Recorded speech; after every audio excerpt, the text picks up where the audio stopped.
There was a time where I just wanted to cancel the whole thing.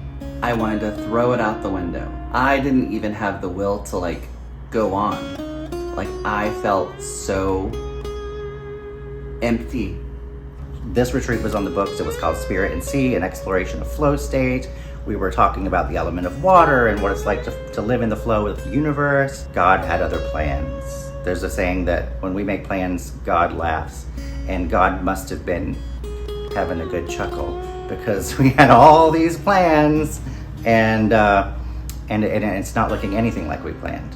When I was laying in bed for 4 months, there was like 3 or 4 months that I couldn't even get out of bed. I learned a lot of lessons. I've always said my biggest lesson is patience. Patience is a virtue, and I don't know what that virtue is, clearly, but it made me learn patience. It made me see the dark side of things. It made me go within. It made me sit with myself instead of rushing and pushing things down.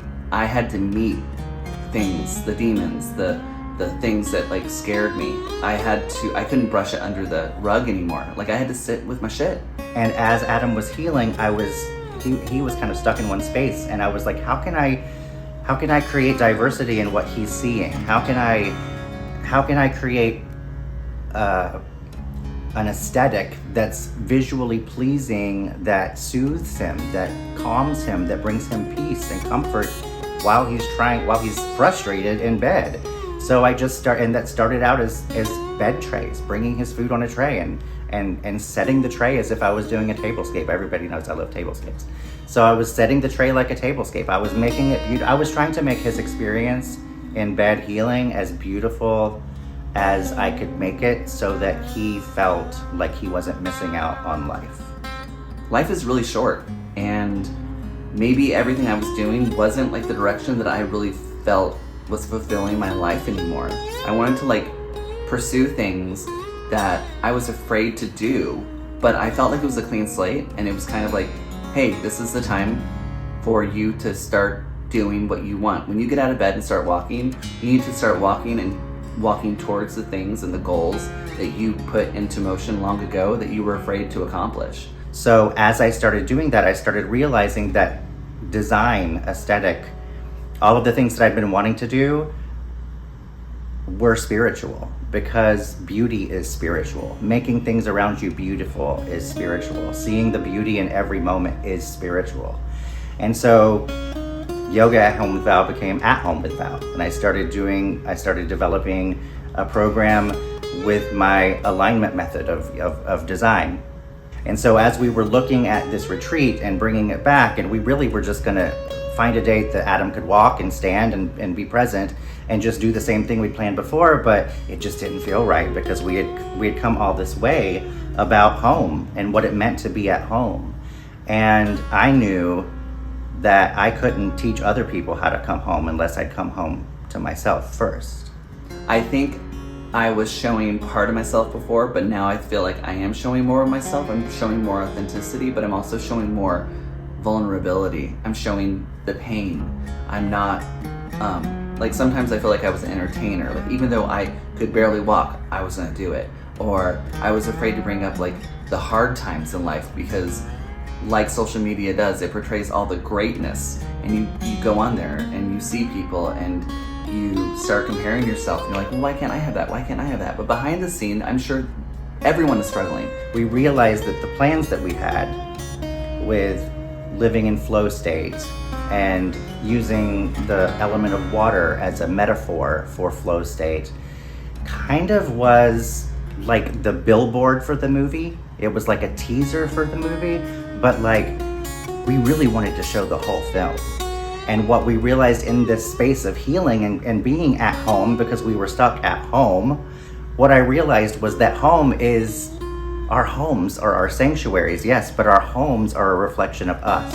And so that made me even go deeper inside myself to realize that home is me. And that living in flow state and being in alignment and living in all of the things that spiritual teachers talk about is all about being yourself. I remember a quote by Oprah Winfrey when I was like a teenager, and she said, if you want to be successful in life, learn how to be yourself and learn how to love yourself. And I think that through Adam's healing I healed because I was able to embrace parts of me that I thought were too much. I've been told so many times in my life, you're too this, you're too that, you're too loud, you're too gay, you're too much, you're too quiet. I'm a Gemini, so sometimes I'm loud and sometimes I'm quiet. So deal with it. And I learned how to love every part of myself through this process. Everyone is struggling. Everyone's going through things. And I wanted to be that person that can bring my strengths, but also show you everything I'm going through and what I've overcome, and make it more relatable. Flow state is literally just being yourself. If you can align with your truest form of you, the most authentic version of you, that's the higher self that everybody talks about. It's not about reaching some goal or finding some pinnacle on a mountaintop and saying like, oh, I've reached it. When you've reached it, all that means is that you remember who you are, you embrace who you are, and you love who you are, and you're not afraid to show who you are to everybody else. True transformation isn't about escaping some version of you that you don't like, or reinventing yourself into a version that you think you might like better, or that is more acceptable socially or spiritually or whatever. True transformation is about reunion. You've heard my story. You've heard what happened to me. You've heard my transformation just in the last few minutes. You've heard Adam's transformation from being bedridden to slowly being able to walk and learning how to re-assimilate into the world again. But it's not about me and it's not about Adam. It's about you.